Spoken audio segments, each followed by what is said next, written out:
My colleagues of the Congress, I have the distinct privilege and the high personal honor of presenting to you the President of the United States.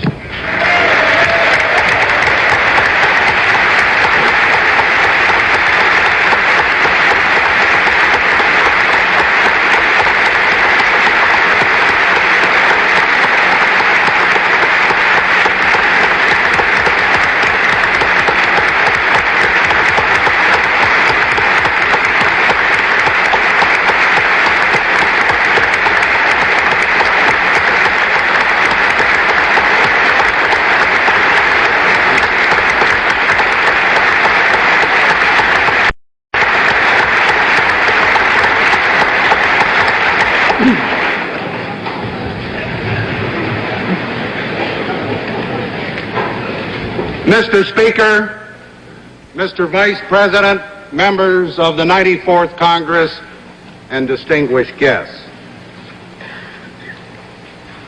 26 years ago, a freshman congressman, a young fellow, with lots of idealism who was out to change the world, stood before Sam Rayburn in the well of the House and solemnly swore to the same oath that all of you took yesterday. An unforgettable experience, and I congratulate you all. 2 days later, that same freshman stood at the back of this great chamber, over there someplace, as President Truman, all charged up by his single-handed election victory, reported as the Constitution requires on the State of the Union. When the bipartisan applause stopped, President Truman said, "I am happy to report to the 81st Congress that the State of the Union is good. Our nation is better able than ever before to meet the needs of the American people and to give them their fair chance in the pursuit of happiness. It is foremost among the nations of the world in the search for peace." Today, that freshman member from Michigan stands where Mr. Truman stood. And I must say to you that the State of the Union is not good.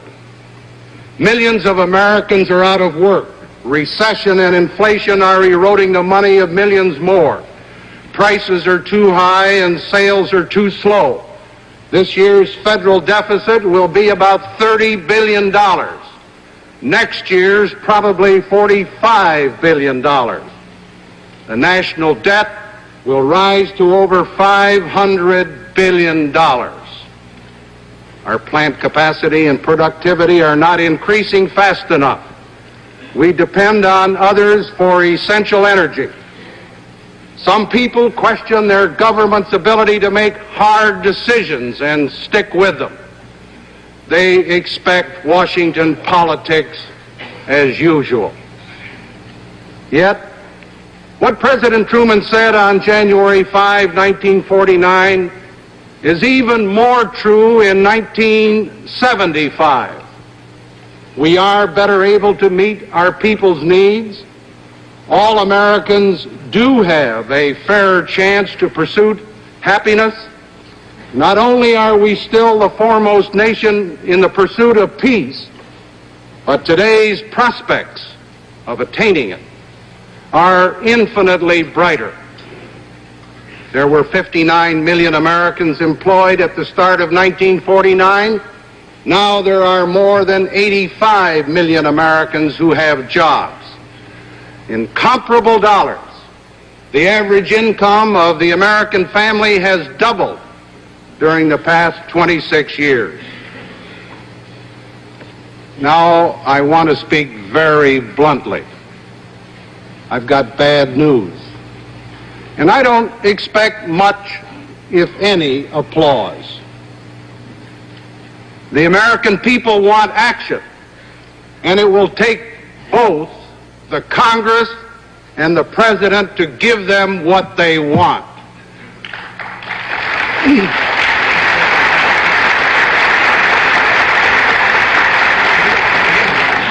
Progress and solutions can be achieved, and they will be achieved.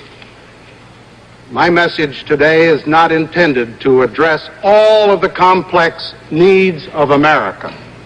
I will send separate messages making specific recommendations for domestic legislation, such as the extension of general revenue sharing and the Voting Rights Act.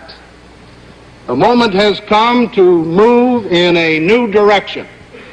We can do this by fashioning a new partnership between the Congress on the one hand, the White House on the other, and the people we both represent. Let us mobilize the most powerful and most creative industrial nation that ever existed on this earth to put all our people to work. The emphasis on our economic efforts must now shift from inflation to jobs, to bolster business and industry and to create new jobs. I propose a one-year tax reduction of $16 billion. 3/4 would go to individuals and 1/4 to promote business investment. This cash rebate to individuals amounts to 12% of 1974 tax payments, a total cut of $12 billion, with a maximum of $1,000 per return. I call on the Congress to act by April 1st. If you do, and I hope you will, the Treasury can send the first check for half the rebate in May and the second by September. The other 1/4 of the cut, about $4 billion, will go to business, including farms, to promote expansion and to create more jobs. The one-year reduction for businesses would be in the form of a liberalized investment tax credit, increasing the rate to 12% for all business. This tax cut does not include the more fundamental reforms needed in our tax system, but it points us in the right direction, allowing taxpayers rather than the government to spend their pay. Cutting taxes now is essential if we are to turn the economy around. A tax cut offers the best hope of creating more jobs. Unfortunately, it will increase the size of the budget deficit. Therefore, it is more important than ever that we take steps to control the growth of federal expenditures. Part of our trouble is that we have been self-indulgent. For decades, we have been voting ever increasing levels of government benefits, and now the bill has come due. We have been adding so many new programs that the size and the growth of the federal budget has taken on a life of its own. One characteristic of these programs is that their cost increases automatically every year because the number of people eligible for most of the benefits increases every year. When these programs were enacted, there's no dollar amount set. No one knows what they will cost. All we know is that whatever they cost last year, they will cost more next year. It's a question of simple arithmetic. Unless we check the excessive growth of federal expenditures or impose on ourselves matching increases in taxes, we will continue to run huge inflationary deficits in the federal budget. If we project the current built-in momentum of federal spending through the next 15 years, state, federal, and local government expenditures could easily comprise half of our gross national product. This compares with less than a third in 1975. I've just concluded the process of preparing the budget submissions for fiscal year 1976. In that budget, I will propose legislation to restrain the growth of a number of existing programs. I have also concluded that no new spending programs can be initiated this year except for energy.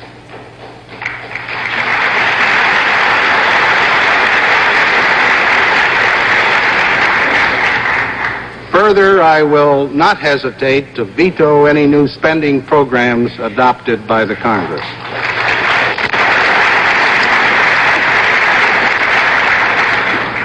As an additional step toward putting the federal government's house in order, I recommend a 5% limit on federal pay increases in 1975. In all government programs tied to the Consumer Price Index, including Social Security, civil service and military retirement pay, and food stamps, I also propose a one-year maximum increase of 5%. None of these recommended ceiling limitations over which Congress has final authority are easy to propose because in most cases they involve anticipated payments to many, many deserving people. Nonetheless, it must be done. I must emphasize that I'm not asking to eliminate, to reduce, to freeze these payments. I'm merely recommending that we slow down the rate at which these payments increase and these programs grow. Only a reduction in the growth of spending can keep federal borrowing down and reduce the damage to the private sector from high interest rates.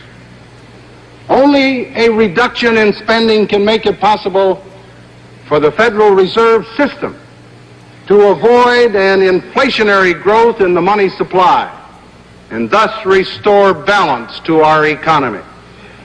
A major reduction in the growth of federal spending can help dispel the uncertainty that so many feel about our economy and put us on the way to curing our economic ills. If we don't act to slow down the rate of increase in federal spending, the United States Treasury will be legally obligated to spend more than $360 billion in fiscal year 1976, even if no new programs are enacted. These are not matters of conjecture or prediction, but again a matter of simple arithmetic. The size of these numbers and their implications for our everyday life and the health of our economic system are shocking. I submitted to the last Congress a list of budget deferrals and rescissions. There will be more cuts recommended in the budget that I'll submit. Even so, the level of outlays for fiscal year 1976 is still much, much too high. Not only is it too high for this year, but the decisions we make now will inevitably have a major and growing impact on expenditure levels in future years. I think this is a very fundamental issue that we, the Congress, and I must jointly solve. Economic disruptions we and others are experiencing stems in part from the fact that the world price of petroleum has quadrupled in the last year. But in all honesty, we cannot put all of the blame on the oil exporting nations. We, the United States, are not blameless. Our growing dependence upon foreign sources has been adding to our vulnerability for years and years, and we did nothing to prepare ourselves for such an event as the embargo of 1973. During the 1960s, this country had a surplus capacity of crude oil, which we were able to make available to our trading partners whenever there was a disruption of supply.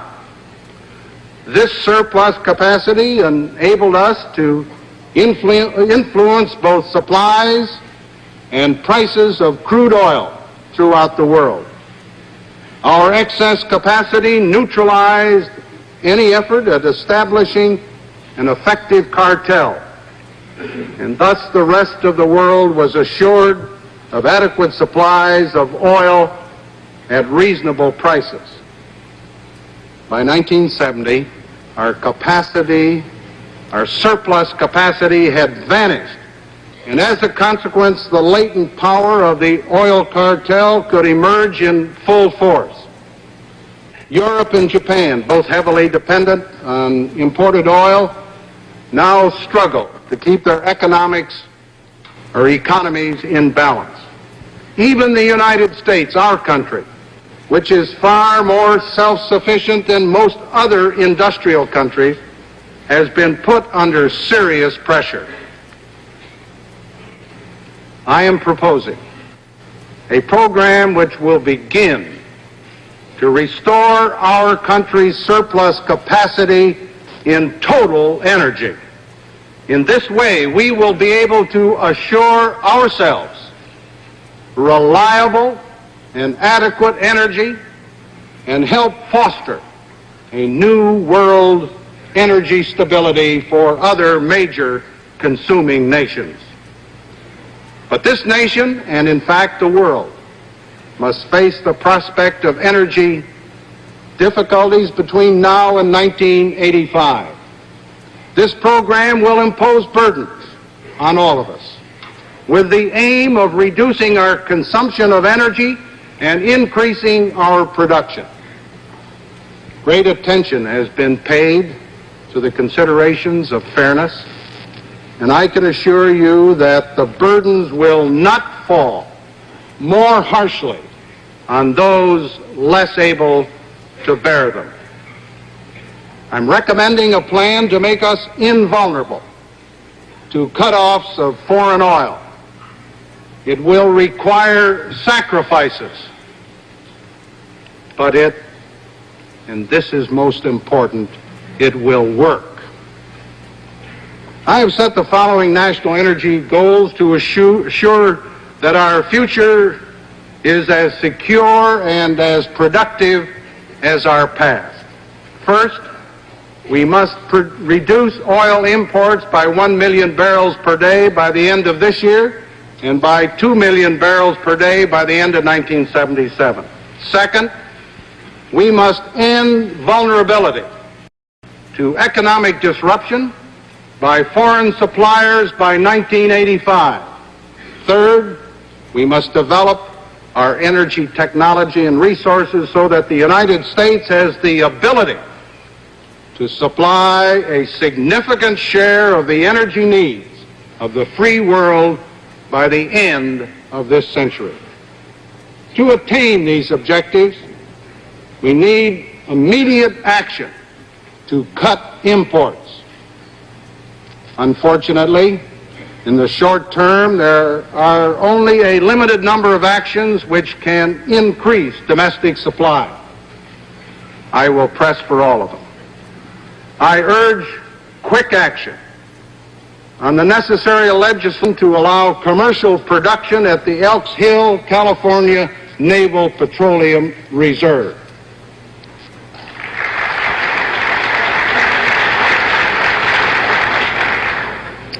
In order that we make greater use of domestic coal resources, I am submitting amendments to the Energy Supply and Environmental Coordination Act, which will greatly increase the number of power plants that can be promptly converted to coal.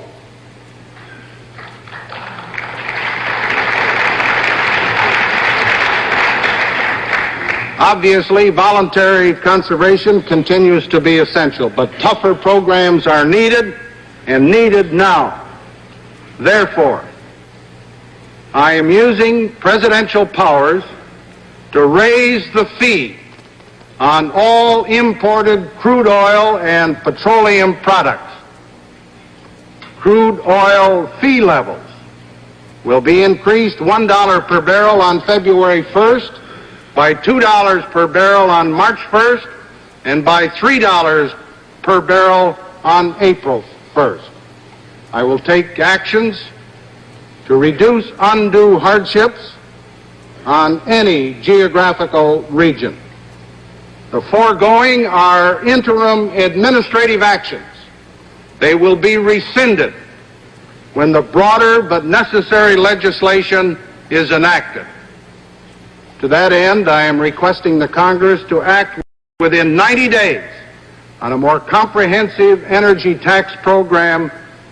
It includes excise taxes and import fees totaling $2 per barrel on product imports and on all crude oil, deregulation of new natural gas, and enactment of a natural gas excise tax.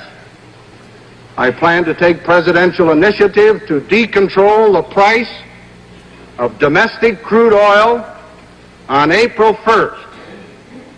I urge the Congress to enact a windfall profits tax by that date to ensure that oil producers do not profit unduly.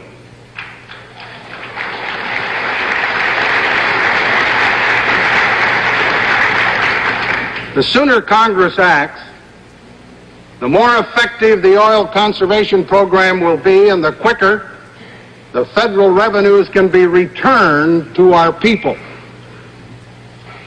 I am prepared to use presidential authority to limit imports as necessary to guarantee success.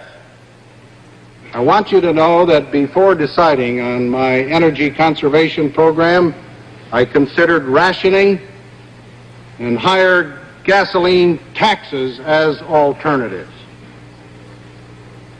In my judgment, neither would achieve the desired results, and both would produce unacceptable inequities. A massive program must be initiated to increase energy supply, to cut demand, and provide new standby emergency programs to achieve the independence we want by 1985. The largest part of increased oil production must come from new frontier areas on the outer continental shelf and from the Naval Petroleum Reserve number 4 in Alaska. It is the intent of this administration to move ahead with exploration, leasing, and production on those frontier areas of the outer continental shelf where the environmental risks are acceptable. Use of our most abundant domestic resource, coal, is severely limited. We must strike a reasonable compromise on environmental concerns with coal. I am submitting clean air amendments which will allow greater coal use without sacrificing clean air goals. I vetoed the strip mining legislation passed by the last Congress. With appropriate changes, I will sign a revised version when it comes to the White House. I am proposing a number of actions to energize our nuclear power program. I will submit legislation to expedite nuclear leasing and the rapid selection of sites. In recent months, utilities have canceled or postponed over 60% of planned nuclear expansion and 30% of planned additions to non-nuclear capacity. Financing problems for that industry are worsening. I am therefore recommending that the one-year investment tax credit of 12% be extended an additional 2 years to specifically speed the construction of power plants that do not use natural gas or oil. I am also submitting proposals for selective reform of state utility commission regulations. To provide the critical stability for our domestic energy production in the face of world price uncertainty, I will request legislation to authorize and require tariffs, import quotas, or price floors to protect our energy prices at levels which will achieve energy independence. Increasing energy supplies is not enough. We must take additional steps to cut long-term consumption.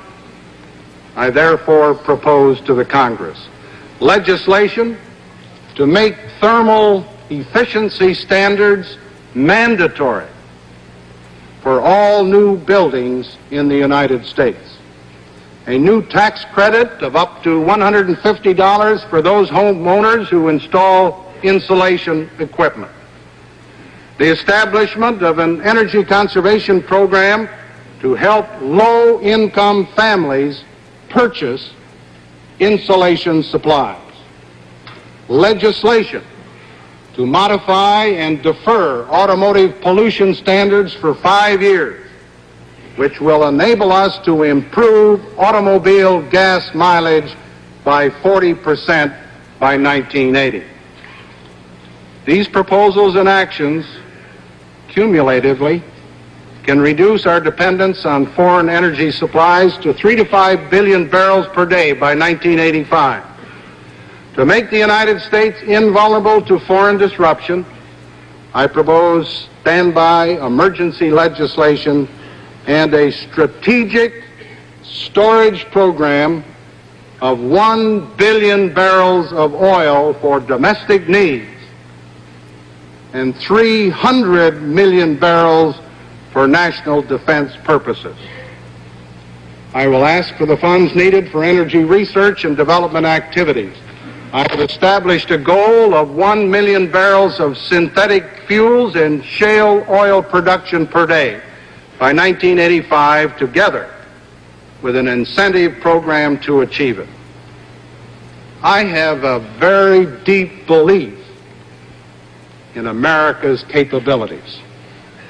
Within the next 10 years, my program envisions 200 major nuclear power plants, 250 major new coal mines, 150 major coal-fired power plants, 30 major new refineries, 20 major new synthetic fuel plants, the drilling of many thousands of new oil wells, the insulation of 18 million homes, and the manufacturing and the sale of millions of new automobiles, trucks, and buses that use much less fuel.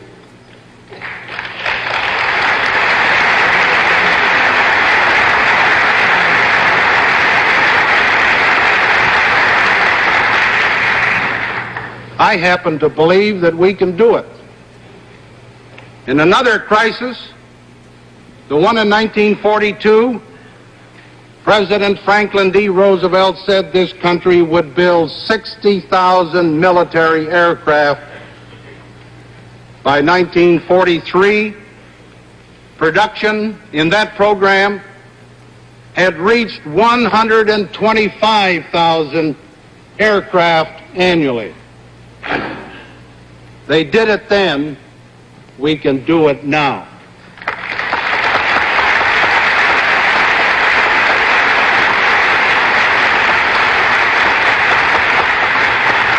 If the Congress and the American people will work with me to attain these targets, they will be achieved and will be surpassed. From adversity, let us seize opportunity. Revenues of some $30 billion from higher energy taxes designed to encourage conservation must be refunded to the American people in a manner which corrects distortions in our tax system wrought by inflation. People have been pushed into higher tax brackets by inflation with consequent reduction in their actual spending power. Business taxes are similarly distorted because inflation exaggerates reported profits resulting in excessive taxes. Accordingly, I propose that future individual income taxes be reduced by $16.5 billion. This will be done by raising the low-income allowance and reducing tax rates. This continuing tax cut will primarily benefit lower and middle-income taxpayers. For example, a typical family of four with a gross income of $5,600 now pays $185 in federal income taxes. Under this tax cut plan, they would pay nothing. A family of four with a gross income of $12,000 now pays $1,260 in federal taxes. My proposal reduces that total by $300. Families grossing $20,000 would receive a reduction of $210. Those with the very lowest income who can least afford higher costs must also be compensated. I propose a payment of $80 to every person 18 years of age and older in that very limited category. State and local governments will receive $2 billion in additional revenue sharing to offset their increased energy costs. To offset inflationary distortions and to generate more economic activity, the corporate tax rate will be reduced from 48% to 42%. Now let me turn, if I might, to the international dimensions of the present crisis. At no time in our peacetime history has the state of the nation depended more heavily on the state of the world.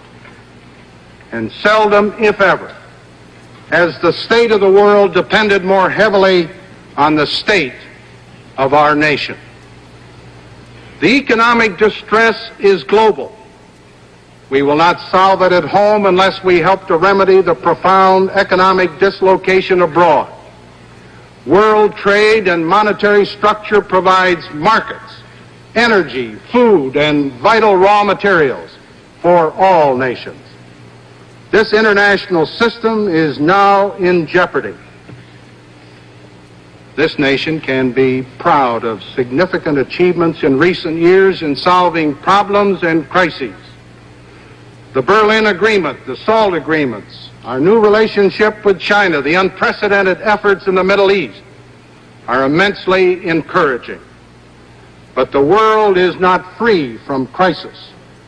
In a world of 150 nations where nuclear technology is proliferating and regional conflicts continue, international security cannot be taken for granted. So let there be no mistake about it. International cooperation is a vital factor of our lives today. This is not a moment for the American people to turn inward.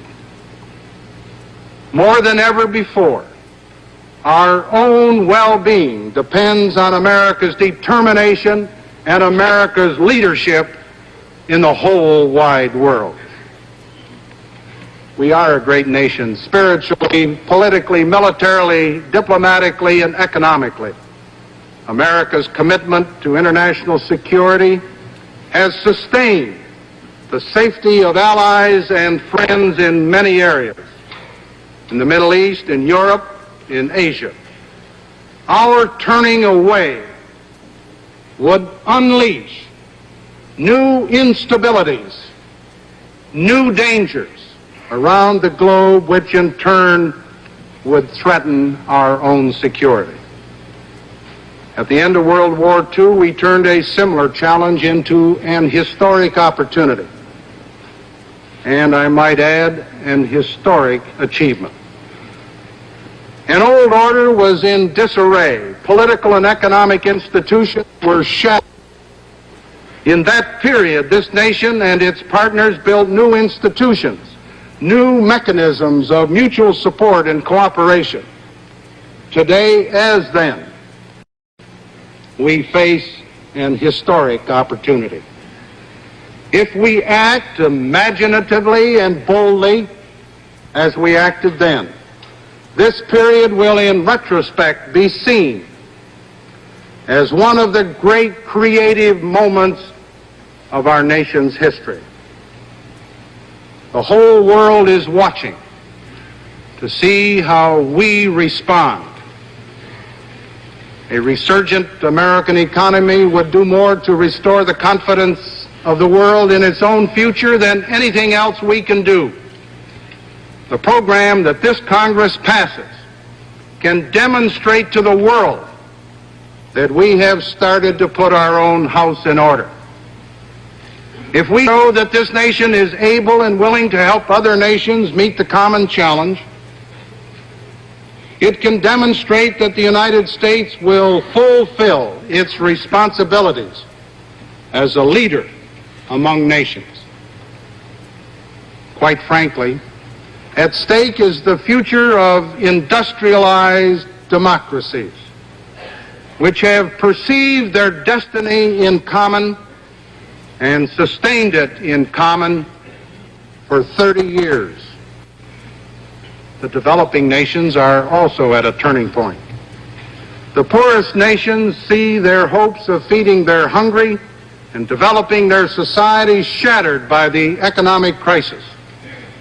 The long-term economic future for the producers of raw materials also depends on cooperative solutions. Our relations with the communist countries are a basic factor of the world environment. We must seek to build a long-term basis for coexistence. We will stand by our principles. We will stand by our interests. We will act firmly when challenged. The kind of a world we want depends on a broad policy of creating mutual incentives for restraint and for cooperation. As we move forward to meet our global challenges and opportunities, we must have the tools to do the job. Our military forces are strong and ready. This military strength deters aggression against our allies, stabilizes our relations with former adversaries, and protects our homeland. Fully adequate conventional and strategic forces cost many, many billions. But these dollars are sound insurance for our safety and for a more peaceful world. Military strength alone is not sufficient. Effective diplomacy is also essential in preventing conflict and building world understanding. The Vladivostok negotiations with the Soviet Union represent a major step in moderating strategic arms competition. My recent discussions with the leaders of the Atlantic Community, Japan, and South Korea have contributed to meeting the common challenge.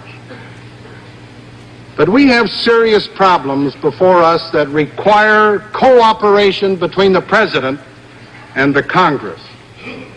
By the Constitution and tradition, the execution of foreign policy is the responsibility of the President.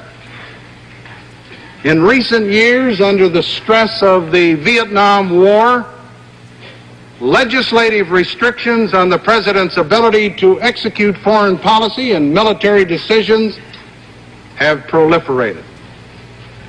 As a member of the Congress, I opposed some and I approved others. As President, I welcome the advice and cooperation of the House and the Senate.